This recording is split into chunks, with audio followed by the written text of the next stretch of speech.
And a very warm welcome, viewers. You're watching Reset India with your host, Prateem Mishra. Our special show focuses on all the key areas where resetting, revamping or restructuring is required to bolster India's economic growth prospects. And today we'll discuss a very imperative topic, urban mobility, because transportation is a key component in India's urban economy. And we'll discuss and analyze the current state and the future trends in India's urban mobility. And for that, I'm joined by esteemed guests on the panel. Joining me, Mr. Jaideep, Joint Secretary, Urban Transport, Housing and Urban Affairs Ministry. Mr. Sri Prakash, Distinguished Fellow, Transport and Urban Governance, TERI. And Mr. Nishant Arya, Member, CII, National Committee on Future Mobility. Welcome to Rajya Sabha Television, all of you. And before we commence our discussion, few insights for our viewers. Various studies show that about 16 to 57% of urban commuters are pedestrians and about 30 to 40% use bicycles, depending on the size of the city. According to a United Nations Environment Programme report in 2014, even in a large city like Delhi, 48% of trips were less than 2 kilometers and another 14% were between 2 and 4 kilometers. The high frequency of short distance commutes show that alternative modes are easily manageable and feasible to adopt. And now let's begin our discussion. And coming to you, Mr. Jaideep, it is said that India will experience a behavioral change in urban mobility in the aftermath of the COVID-19 pandemic. How do you see or how do you think that we should reset India's urban mobility paradigm? Actually, as far as change in the behavioral pattern of the urban transport is concerned, we have interaction with international experts from World Bank, and we have also studied the pattern of all the countries in the world, and we have seen the pattern is common.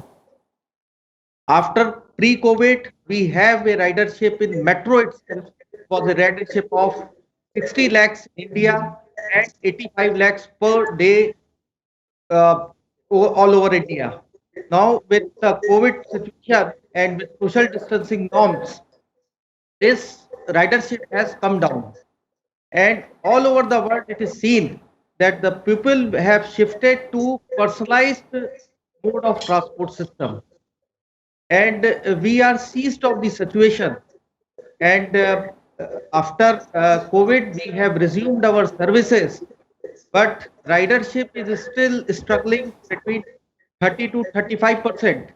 And there is a rising trend in the ridership. But coming to that level, it will take 3-4 months more time. But in this time, what we have thought and we have issued advisories to all states that all over the world, people are using this COVID window for non-motorized transport system. They are constructing dedicated cycleways. Yes. We have issued such kind of advisory to the states, to the cities, that they should use this window and we should have this kind of system in India. And Cycle for Change challenge has been launched by our ministry. Then other advisory which we have issued, that whatever transport system we will start with standard operating procedure, maintaining social distancing norms and use of technology. These are the advisory we have issued, and I hope in this COVID situation, we will come out of this COVID situation and we will go back to the previous levels. But yes, there is a rise in purchase of motorcycles, bikes, etc. This is the trend, and this is internationally, this is true also. All right, so these are new challenges. And Mr. Prakash, I'd like to understand from you, what are the key mobility challenges in our cities today, specifically after the pandemic? The pandemic, actually, during the pandemic, you might have seen that the air pollution was at minimum level. And that was because the transport was absent on Indian roads. So the air pollution is a major challenge as far as the cities are facing now. And one of the important element or causes for causing air pollution is the transportation, and particularly the way the private vehicles are going up. Now the second is the congestion, because once the more private vehicles are there, then of course there will be congestion because each private vehicle cannot carry more than one or two or over three, four people. So the congestion also is a problem. And third, of course, is the global phenomena. Since we are using the gasoline, that is petrol and diesel, for our personal vehicles as well as the public transportation. So this the carbon emission goes up.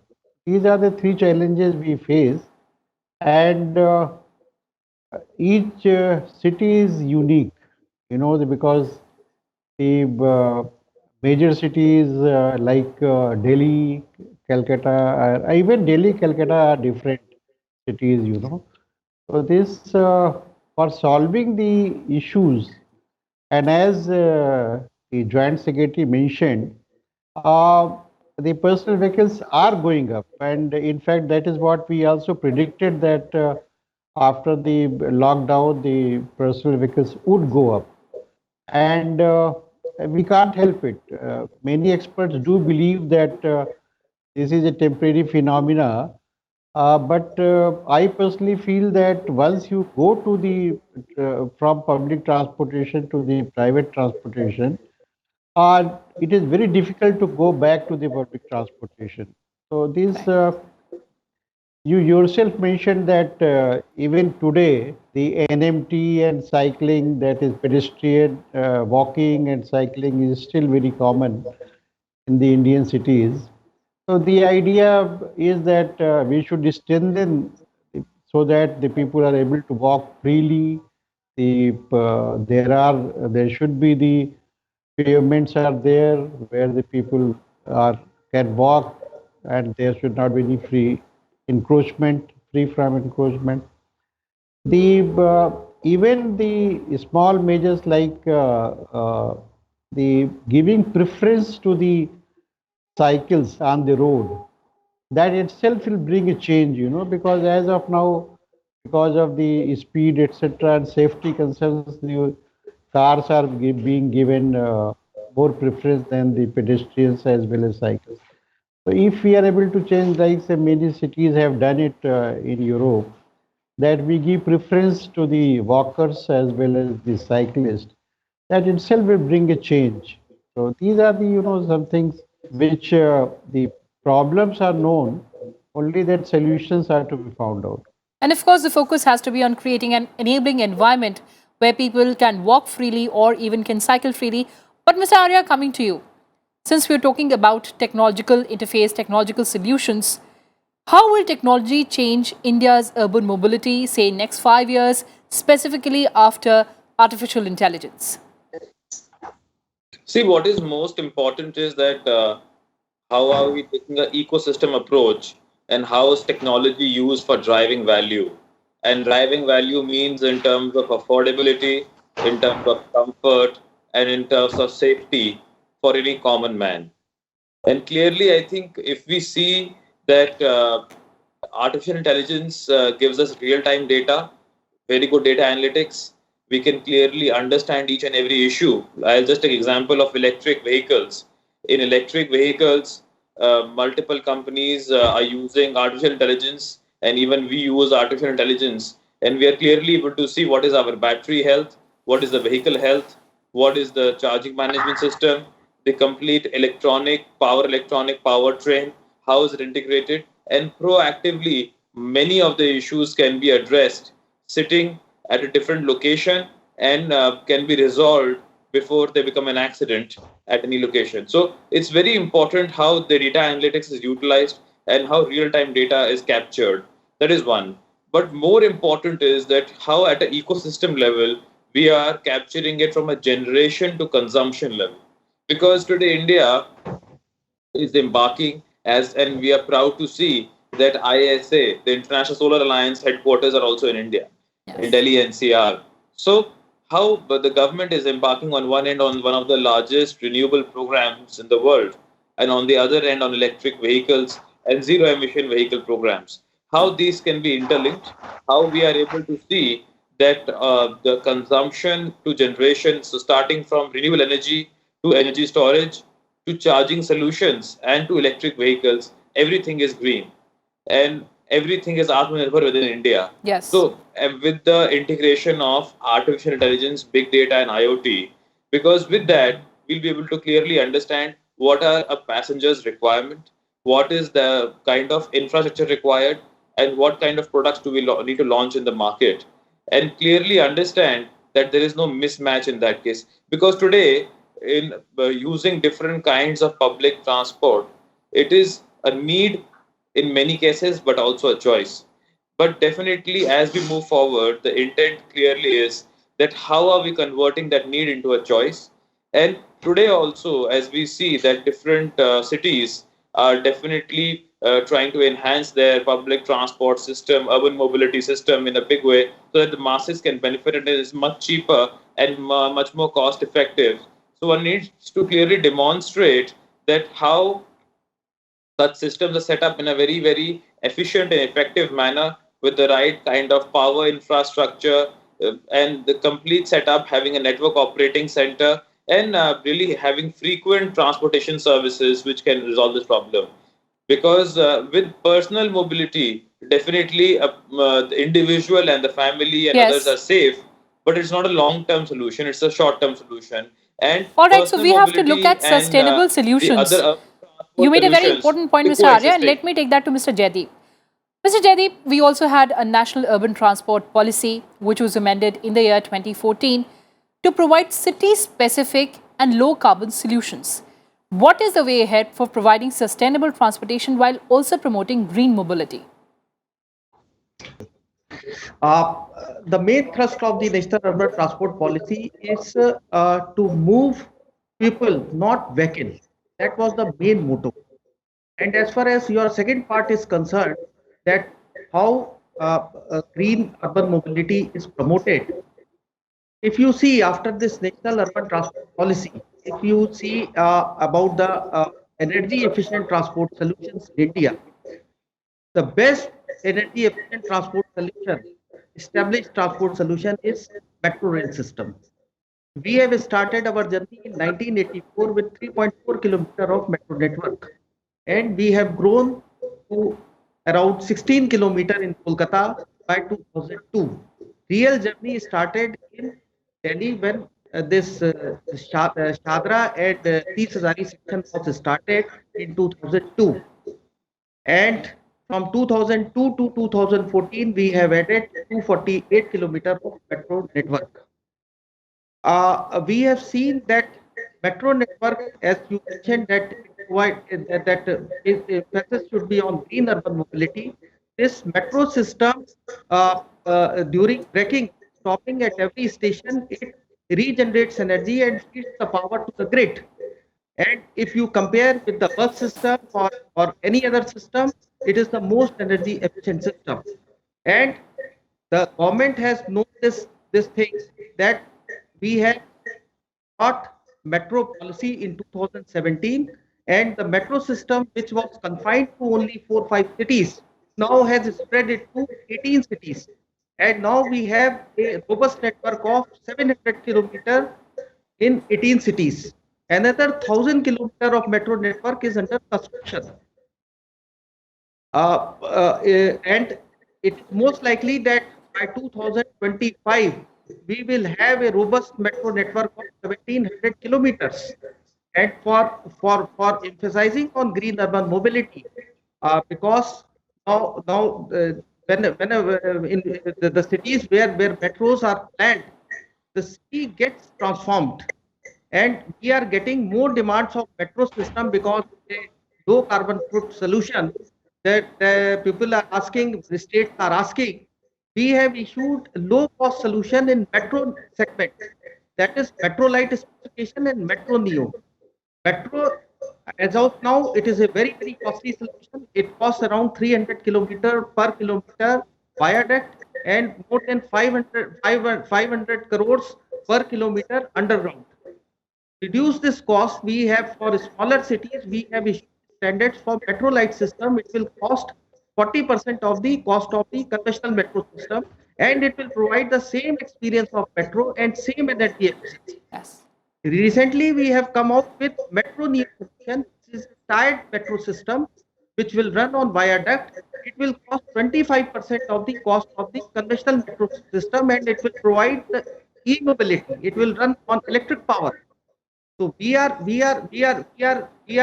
going for different options to provide a sustainable, energy efficient, comfortable, convenient, and accessible transport system to the public. All And right, so our we have plan a is robust plan for metro expansion across our cities. Mr. Prakash, we also have a National Electric Mobility Mission Plan 2020 in place for promoting the electric vehicles. How would these plans change the urban mobility landscape in India?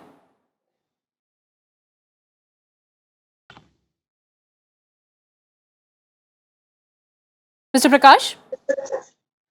Yeah, actually, the metro rails are important. There is no doubt about it. You know that there are, wherever these metros have been provided, they have changed the way the people travel.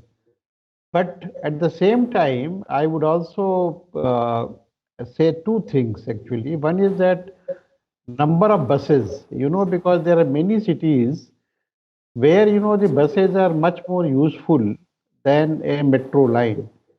And there are even the medium cities, like say even Allahabad or say Yes. Jaipur, etc. The more buses, if they are provided, then they'll be much more useful than a metro line, a two or one or two metro lines, because after all, there is also shortage of the financial resources.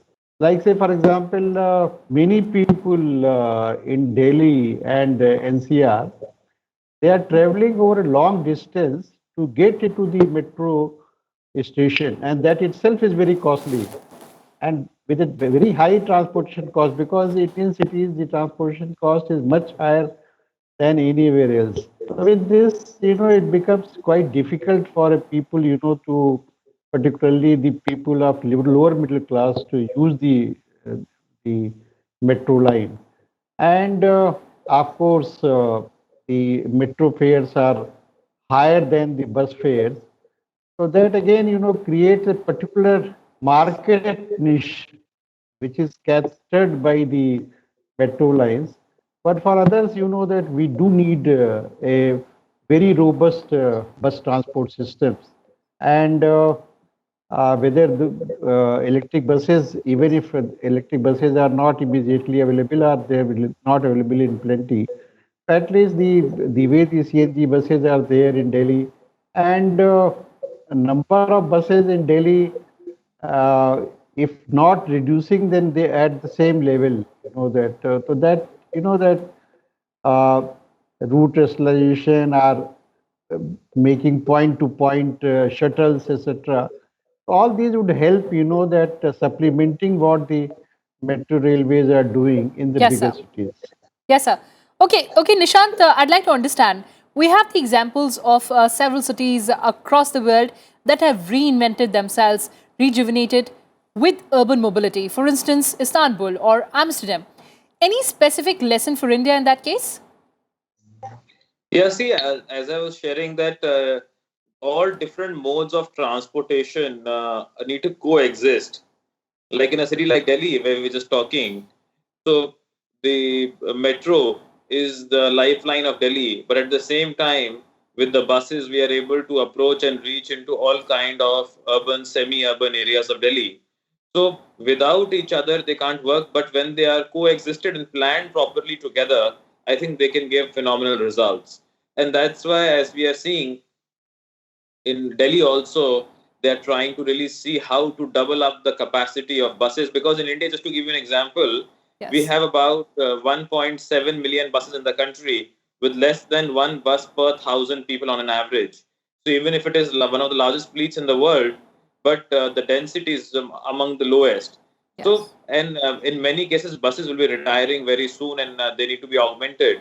So, I think augmenting it with the zero emission transportation like electric vehicles or CNG vehicles would be the best scenario. And the likes of metro or monorail or metro light and other BRT systems which are being put in multiple cities.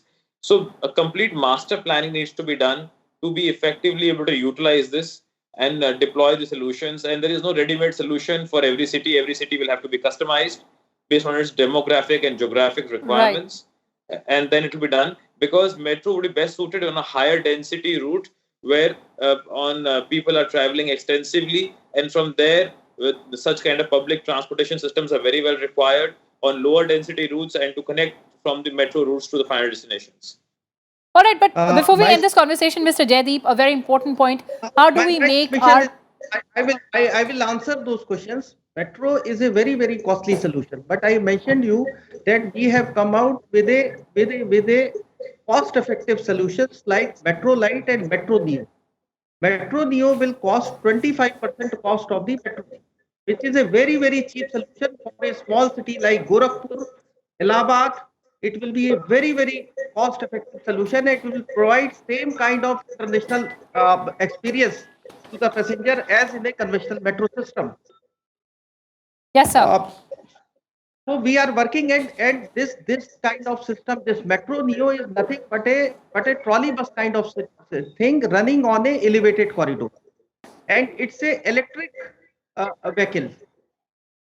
So All right, so what we are we are looking at solution sustainable solutions and for future of urban mobility in India. But on that note, thank you so much for joining us, Mr. Jaideep, Mr. Sri Prakash, and Mr. Nishant Arya. So that's all we had for you in this edition of Reset India. Thanks for watching and stay tuned to Rajya Sabha TV.